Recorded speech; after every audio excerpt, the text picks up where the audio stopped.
Assalamualaikum warahmatullahi wabarakatuh. Kami dari kelompok 6 ingin mempresentasikan hasil analisis kami dari praktek tata ruang kantor PT 5 Pilar Nusa, yaitu sebagai berikut. Saya Muhammad Fajar Ramdhani, absen 10. Di sini saya akan menjelaskan kantor PT Pilar Nusa termasuk desain ruang kantor kontemporer. Istilah kontemporer dalam seni dan desain populer di tahun 1970 dan mengacu pada desain masa kini.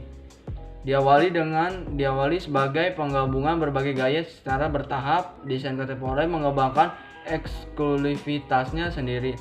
Desain kontemporer tidak saja meminjam beberapa elemen dan unsur dari modernisme atau gaya modern, namun juga mengambil beberapa elemen dari Art Deco, dekrotisme, futuristik, dan beberapa gaya interior lainnya. Nama saya Muhammad Fahri, absen 7. Di sini saya akan menjelaskan tentang kantor PT Pilar Nusa termasuk ke dalam jenis tata ruang kantor terbuka. Tata ruang kantor terbuka adalah ruangan besar untuk bekerja yang ditempati oleh beberapa pegawai yang bekerja bersama-sama di ruangan tersebut tanpa dipisahkan oleh penyekat. Tata ruang terbuka memungkinkan komunikasi antar pegawai menjadi lebih lancar, sehingga mendorong para pegawai lebih komunikatif dan kreatif. Saya akan melanjutkan materi presentasi berikutnya yang keempat, yaitu manfaat dan tujuan tata ruang kantor terbuka. Yang pertama, memudahkan komunikasi dan kerjasama tim. Ruang kantor terbuka tidak memiliki pembatas atau sekat, jadi memudahkan tim atau pegawai untuk bekerja sama satu dengan yang lainnya tanpa memakan banyak waktu. Yang kedua, yaitu sirkulasi udara lebih sehat dan higienis. Kenapa?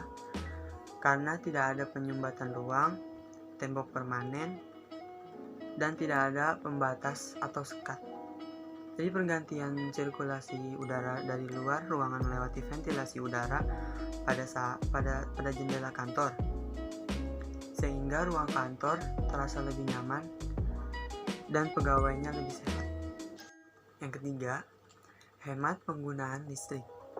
Ruang kantor terbuka tidak memiliki pembatas atau sekat dan tidak menggunakan banyak energi listrik.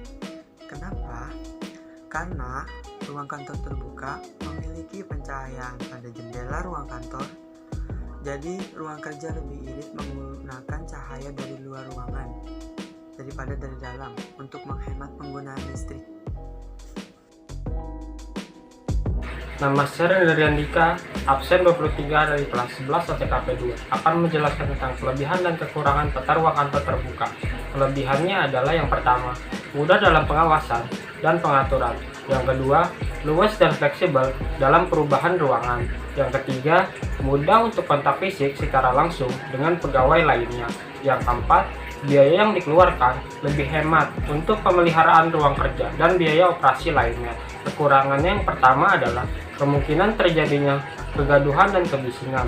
Yang kedua, pegawai sulit untuk melakukan pekerjaan dengan penuh konsentrasi. Yang ketiga, batas kedudukan antara pimpinan dan bawahan tidak nampak jelas. Yang keempat, pekerjaan yang bersifat rahasia sulit dilakukan.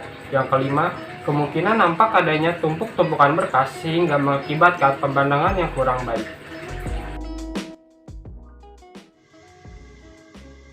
Saya Rizky Ibrahim ingin menjelaskan apa yang harus diperhatikan dalam tata ruang kantor.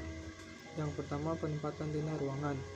Dengan adanya penempatan denah kantor, membuat suasana enak dipandang dan penempatan tanpa pertimbangan bisa membuat ketidaknyamanan.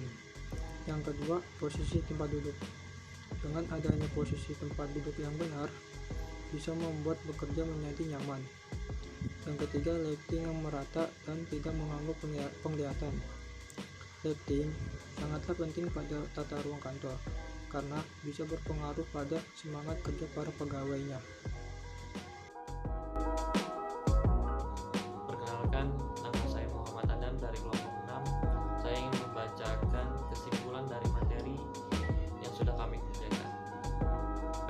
Pilar Nusa menggunakan desain kontemporer dan tata ruang kantor terbuka. Yang dimaksud dari tata ruang kantor terbuka ialah ruangan besar untuk bekerja yang ditempati oleh beberapa pegawai yang bekerja sama di ruangan tersebut tanpa dipisahkan oleh pengikat. Terima kasih.